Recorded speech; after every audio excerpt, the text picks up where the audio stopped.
This week we're going to be talking a little bit about portraiture, and we're going to begin with Da Vinci's ideal proportions for a face. The first thing you're going to want to do is draw an oval. I find it's easiest to draw a number of searching really light lines before darkening it in. Next, you're going to make a line right across your page, right in the middle of your head, going horizontally and vertically. The reason that we're doing this is because it's going to help us place our facial features later. So the first thing I like to do is place the eyes in the middle of the page. Generally, a face is about 5 eye widths apart. So I start drawing an eye shape in the middle very lightly, and then 2 eye shapes the exact same size on either side. Obviously, the one in the middle isn't going to exist, and the 2 on the very outer edges aren't going to exist.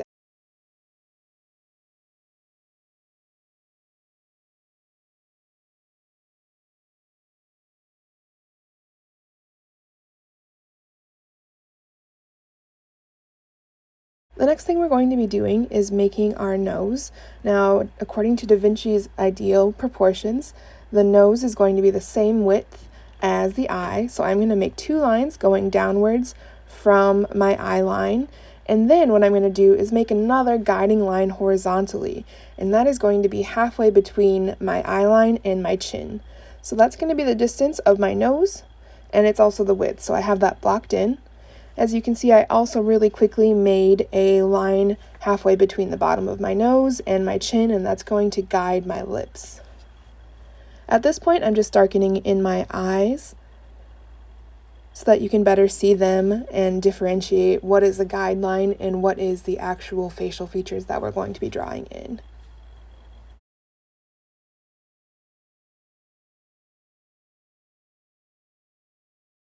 Now, noses are pretty tricky. Now, obviously, it's not going to be a block. Noses are made up of curved shapes and shadows. So what I'm going to tell you to do is really you need to look at either a mirror or look at some reference photos to get an idea of what kind of shadows noses make. The easiest thing that you could do is to make 2 curved lines at the base of your nose and 2 nostrils going on either side of your vertical guideline. The important thing is that you really want to mirror what you do on one side of that vertical guideline with what you're doing on the other side.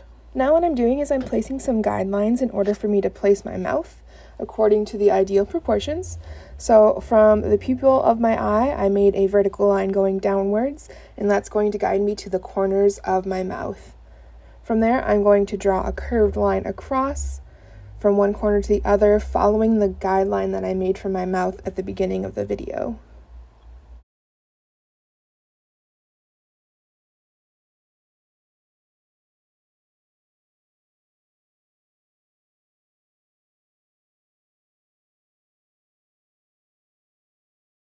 To place some eyebrows, what we're going to do is we're going to be making some diagonal lines that connect the bottom corner of our nose to the outer corner of our eyes. Boop, boop.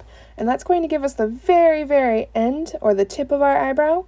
And then I'm going to also make lines for the starting of our eyebrow, just vertically up from the nostril. That's generally where eyebrows start. Of course, people like pluck their eyebrows or they fill in their eyebrows to their preference. But since we're going based on Da Vinci's ideal proportions, we're going to start it right around the nostril, and then it's going to end again at that guideline that we made from the corners of our nose and eyes outwards.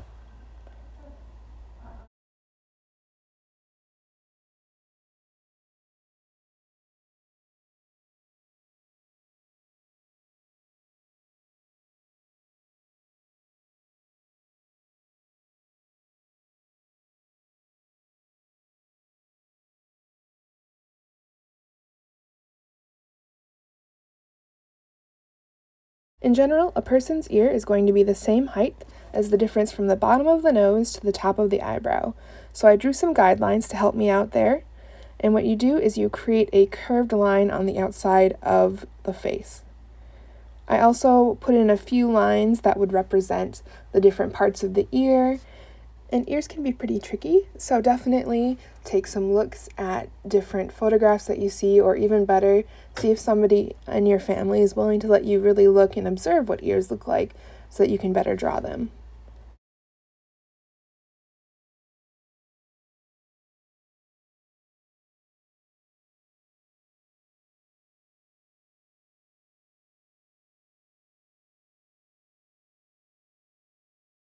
In general, people's necks are the same width or just a tiny bit smaller than their jaw. So just go ahead and draw 2 straight lines going down from the jaw. It's up to you if you want to make it the same width or just a tiny bit smaller. As of right now, this person looks like they have a giant forehead. So what I'm going to do is I'm going to draw in a curved line that sort of follows the general form of the head, and that is going to be my guideline for my hairline. I decided that I'm drawing a woman, so I am drawing some long curved lines for the hair. This is maybe something for a different video. If you're wanting to learn a little bit more about hair forms, just let me know and we can work on that.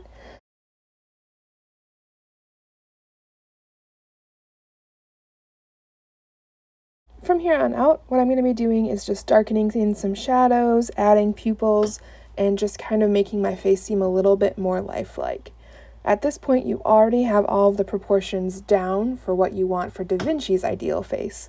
Of course, what Da Vinci feels is an ideal face and what is actually an ideal face is totally up for debate. So please don't think that this is the end-all be-all. This is how we make faces.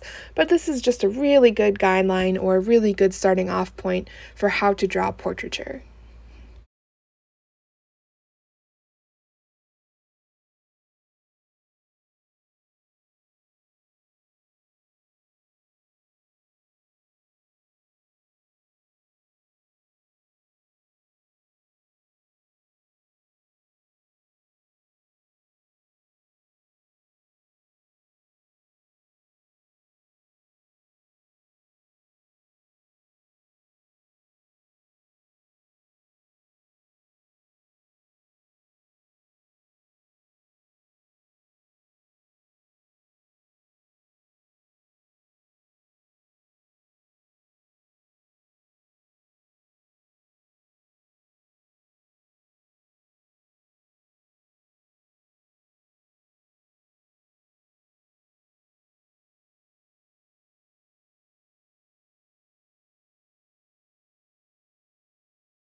Since this was a pretty quick overview of proportions of a face, if any of my students are interested in doing more detailed lessons on eyes or nose or mouth or maybe hands or other parts of the body that you're interested in learning how to draw, please go ahead and let me know in the Google Classroom and I can tailor some future lessons to that.